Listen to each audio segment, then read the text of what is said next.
সকলকে জানাই রথযাত্রার প্রীতি শুভেচ্ছা ও আন্তরিক অভিনন্দন। Hello guys, welcome to my channel, welcome to a brand new vlog.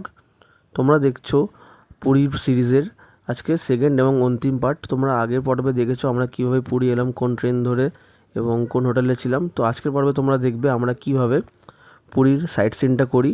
তো আমরা বলে রাখি, আমরা একটা লোকাল গাড়ি আমরা ভাড়া করেছিলাম সুজুকির। তারই অভিজ্ঞতা তোমাদের সঙ্গে আজকে আমরা শেয়ার করে নেবো। চলো ব্লগটা শুরু করা যাক। তো আজকে আমাদের প্রথম গন্তব্য স্যান্ড আর্ট মিউজিয়াম, যার টিকিট মূল্য নিয়েছিল 30 টাকা করে। বিভিন্ন স্কাল্পচার এরা নিজেদের হাতে বানিয়ে এখানে রেখেছে। তো তোমরা অবশ্যই এই জায়গাটা ভিজিট করো।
আচ্ছা, একটা কথা বলে রাখা ভালো, এই কাজু বাদামগুলো কিন্তু একদমই রেকমেন্ডেড না, আপনারা কিনবেন না, কিনলে ঠকে যাবেন। কাজু বাদামগুলো ভালো নয় কোয়ালিটিতে।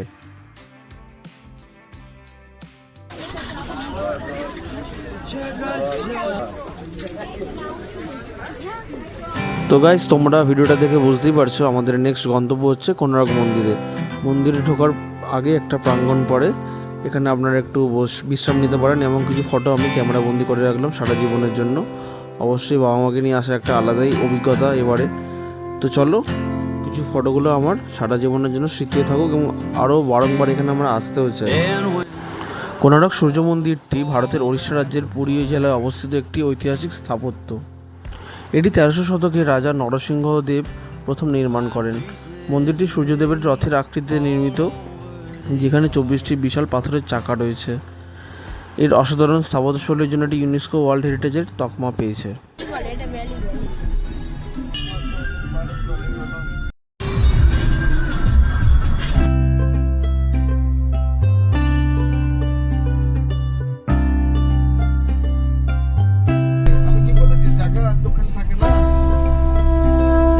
তো আমাদের এবার নেক্সট গন্তব্য হচ্ছে ওড়িশা ধবলগিরি। এটি একটি ঐতিহাসিক ও ধর্মীয় স্থান।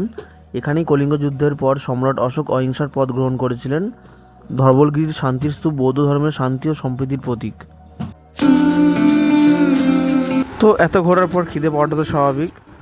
তো যথারীতি আমরা একটা বাইপাসের পাশে একটা হোটেলে খেলাম। খাবারটা ছিল ভাত, ডাল, একটা আলু ভাজা, ডিমের ঝোল। ঠিক আছে ভাই, ডাল।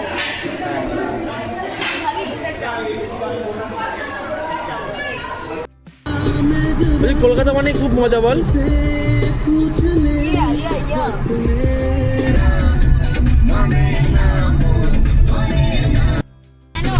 ন্যানো লেজেন্ড আজকে দেখ বাংলাদেশ দেখ।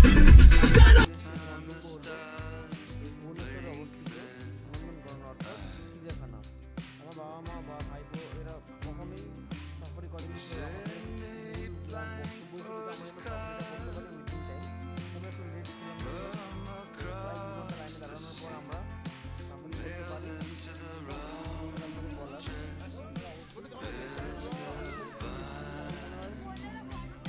বাসে করে চলাটা সব থেকে বেস্ট, বিকজ এরা পুরো জায়গাগুলো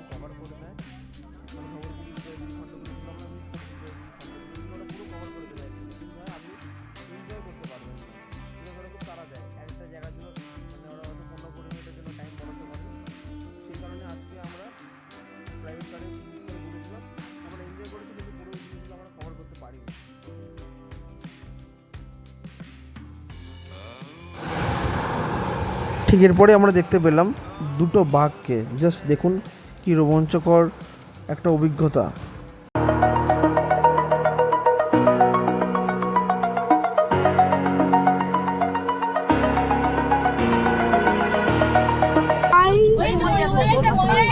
আর এরপরে ঠিক আমরা দেখতে পেলাম জঙ্গলের রাজা অর্থাৎ সিংহকে। আমরা সিংহ ছাড়াও দেখেছি এই ল্যাথখোর একটা ভাল্লুককে, সারাদিন কাজের পর সে ক্লান্ত হয়ে গেছিলো। তাছাড়া আমরা প্রচুর ময়ূরও দেখেছি। তো বলা যেতে পারে সবার এটা একদম worth it.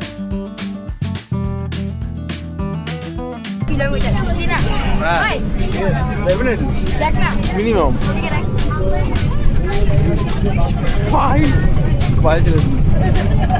Have you recorded it? Yes. No! কেমন কি দেখলে?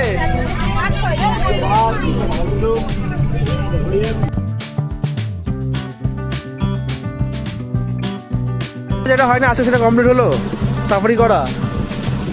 সবাই খুব খুশি হয়েছে তো বলো? চলো বাঘ দেখে খুশ। বাঘ সিংহ কি কাকিমা সেই চলো। টেবিল আছে ভাই, দুটো আছে ওই যে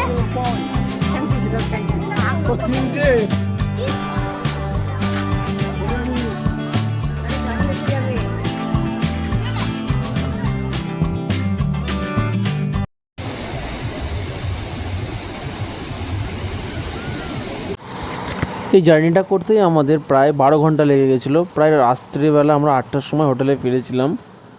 তো বুঝতেই পারছো সকলেই খুব ক্লান্ত। আমরা একটু ঘরে এসে ফ্রেশ হয়ে নিয়ে এই প্রকৃতির অপরূপ সৌন্দর্য দেখতে আমরা সমুদ্রের ধারে চলে আসি। এই রূপ দেখতে দেখতে আমরা প্রায় কয়েক ঘন্টা কাটিয়ে ফেলেছিলাম। খুব সুন্দর একটা মুহূর্ত, সারা জীবনের স্মৃতি, সত্যি অসাধারণ, তাই না? তোমরাই বলো।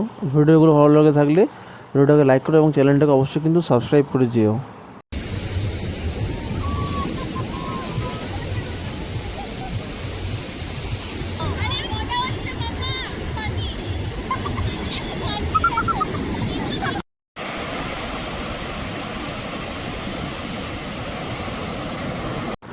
আমার এই ভাইবোটিরও আজ অনেক আনন্দের দিন, কেননা পরিবারের সকল সদস্যরা মিলে সে অর্থে কখনো ঘুরতে যাওয়া হয় না এবং এরা থাকে অনেক দূর, আমার দাদারা বৌদিরা থাকে।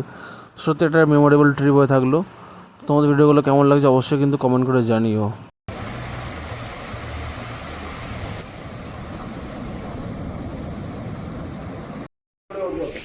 ফগি ওয়েদার, পুরো ফগ, দেখা যাচ্ছে না দূরে কি আছে। আমরা চাইলেই যে জগন্নাথের দর্শন পাবো এটা কিন্তু কোনো কথা নয়। জগন্নাথ যেদিন দর্শন দিতে চাইবেন সেদিনকে আমরা দর্শন পাবো। ঠিক সেই মতো আমরা লাস্ট দিন অর্থাৎ পুরীতে আজকে আমাদের লাস্ট ডে, আজকে আমরা জগন্নাথের দর্শন পাই। তো সেই অভিজ্ঞতা তোমাদের সঙ্গে শেয়ার করবো। চলো স্ট্যান্ডে রাখবো, ফোন রাখবো। তো যথারীতি আমাদের বেশিক্ষণ লাইন দিতে হয়নি, আমরা 15-20 মিনিটের মধ্যেই আমরা জগন্নাথ দেবের দর্শনও পাই। তো সবাইকে বলি জয় জগন্নাথ। কিছু ফটো বাবা মার সঙ্গে তোলা, সেই ফটোগুলো তোমাদের সঙ্গে শেয়ার করে নিচ্ছি।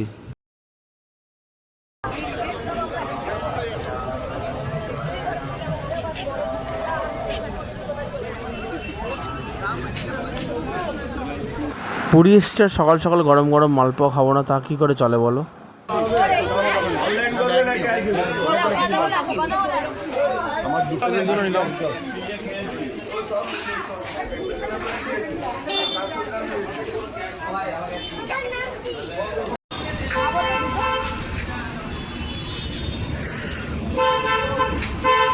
চলো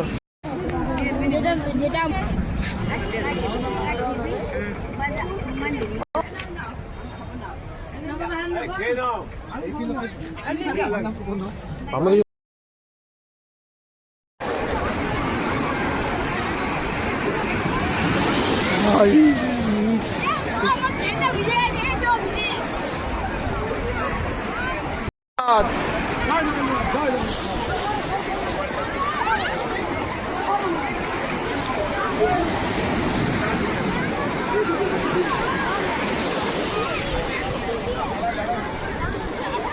বাবা বেশি যাবে না, বেশি দূর।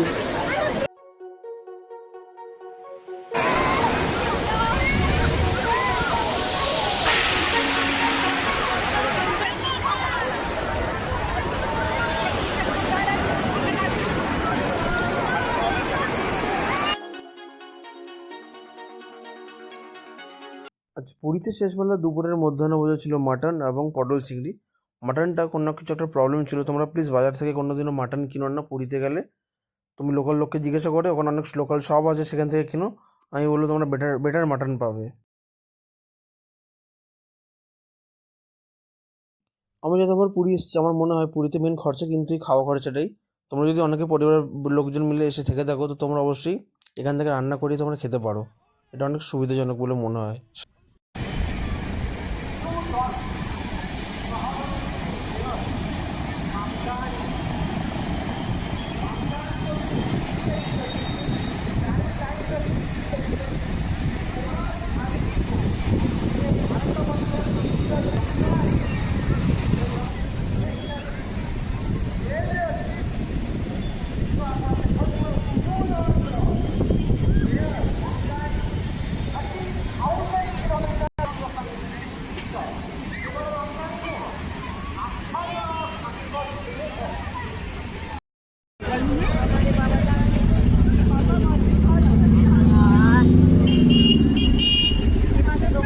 গুড্ডু টাটা করে দে পুরীকে।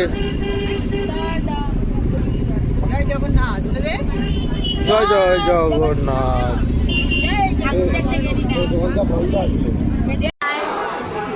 Hello, bye bye Puri. ছেড়ে দে, রাত পেয়েছিল চলে আয়, কলার দিতে যাবে হয়ে যাবে আর কি, রাত চলে যাবে কোনো এখন না। আর আমি পড়ে গেছি ফলস খেয়ে যাবে ভাত টাক খাই আর কি করবো। হ্যাঁ কাকা মাংস কে জানে। তো এইভাবে শেষ হলো বাঙালির দিব্যতার মধ্যে অন্যতম পুরী সিরিজের পর্ব। তো নেক্সট যে আমরা যেখানে ঘুরতে গিয়েছিলাম সে অ্যাডভেঞ্চারাস ট্রিপের এডিটিং অলরেডি শুরু হয়ে গেছে। তো প্লিজ ভিডিওটার সঙ্গে থেকো এবং চ্যানেলটা অবশ্যই সাবস্ক্রাইব করে যেও। টিল দেন টাটা, বাই বাই।